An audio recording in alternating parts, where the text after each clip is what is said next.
our series, Jesus Beneath the Surface. Jesus described himself in John 15:5 as the true vine, or the source, and you and I are the branches.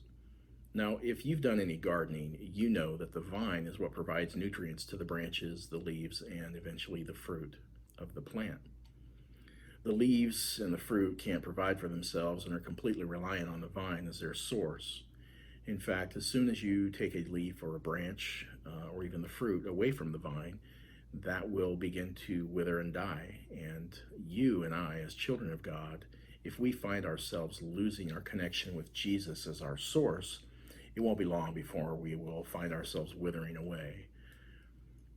When I was asked recently to share past experiences with you regarding the Lord as being my source over the years, I found my mind was flooded with memories. In fact, I quickly realized that the challenge would be in keeping them to just a few.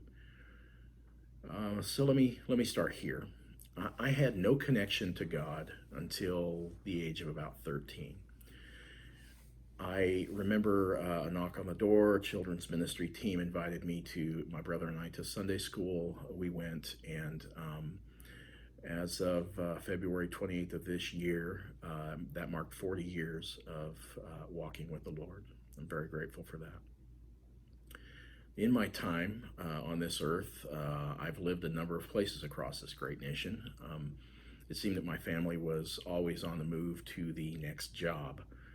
My parents worked very hard to supply for my brother and I, and sometimes now I understand as a parent, you need to make some tough choices, and sometimes you just have to go where the work is. My first real memory of God stepping in and showing me that he was in control and was the source of things in my life was just after I had turned 13. My dad had recently been laid off from work. My mother was working a part-time job, and we found ourselves with very, very little money and hardly any food in the house, wondering how the bills were going to be covered and were we going to have money to have the heat turned back on. The days of the ketchup sandwich and using a cube of beef bouillon to make a fake soup in a cup of hot water. Those are some of the memories that I've had. During that time, I remember hearing my mother in the basement praying to God for help. Nothing specific that I remember her asking for, just her tears and her voice crying for help. And as a kid, and being new to this Jesus thing, in attending Sunday school, I heard the stories, like many of you have, of the prophets and how the Lord provided for them. And so part of me was kind of wondering, well, Mom's praying, so when do the crows show up with muffins and hamburgers, and when do the cabinets and the refrigerators suddenly magically fill with groceries? Little did I know that God had another plan in mind, and in that plan, a lesson for me that would stick with me to this day. You see, he was and is the source, and he uses and used then others to meet the needs of our family. He spoke to someone's heart, and they bought a ton of groceries and left them on our doorstep, knocked on the door and walked away. We never to this day have no idea who that was. There was someone who pressed an envelope full of money and a note to my parents into my palm during a busy church service. I don't know who it was, but it helped us keep the lights on and the heat in the house. The lesson that this taught me was that the Lord doesn't always meet our needs in the way that you and I may expect him to. And that I, as his child, I need to be sensitive and willing to step out and allow him to meet someone's need through the blessings that he has provided to me. Now, he remains the source, but he wants you and I to play an active role in being the branches and the leaves that will eventually help produce the fruit.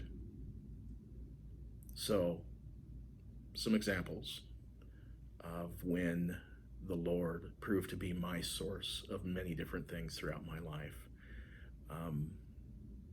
I have to go back to a dark period in my life when I was addicted to drugs and alcohol.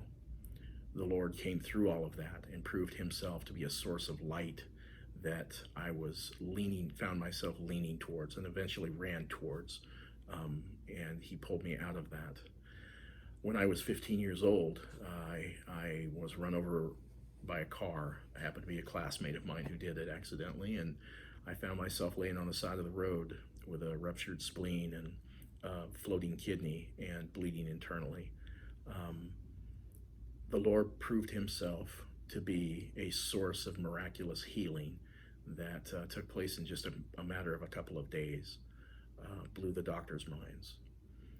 Um, he's been there when I've done stupid, foolish things as a young man, like jumping from the top of an oil rig helipad in the middle of the Gulf of Mexico into the water, 70 feet in the air, or riding my motorcycle like a madman through the streets of New Orleans. And um, he proved to be my protector. Even though I was at the time running from him, he proved to be a source of protection for me.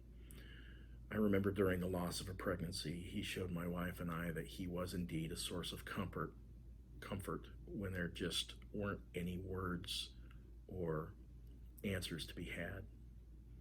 I also recognize him as a source of my joy when my wife and I did finally have children, and eventually we had grandchildren, and continue to be a joy in our lives. And even now, on occasion, when I find myself lying awake at night, maybe worrying about my job or my children's futures, what they're going to do, or if I'm ever going to get out of this house and get it sold, he sweeps in as my source of peace and reminds me that, you know what, Don, I'm in control. And so these are just a few examples of the many, many I could provide, but the point I'd like to make here is this, that he was and always will be my source. He is in control.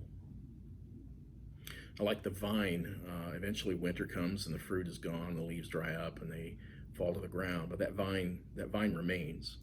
And when the season changes again, spring arrives, that vine is still there, and in short time the leaves come back bright and green and the fruit is just as sweet as the year before. Today I recognize that we find ourselves in a difficult time. The world is rife with fear and worry about the economy, about the health of each other, and how things are going to look when this virus runs its course. And it's easy to become uneasy. But instead, can you and I agree to make an extra effort to develop a deeper relationship with Jesus during this time? Maybe we can strive to become more connected to the source so that we can be used of him to meet the needs of others. Today, I'd like to leave you with this encouragement. Be a blessing to your neighbor, a coworker, or a random person that you might find yourself standing 6 feet away from at the grocery store. See what kind of a blessing you can be in their life and how that can bless you.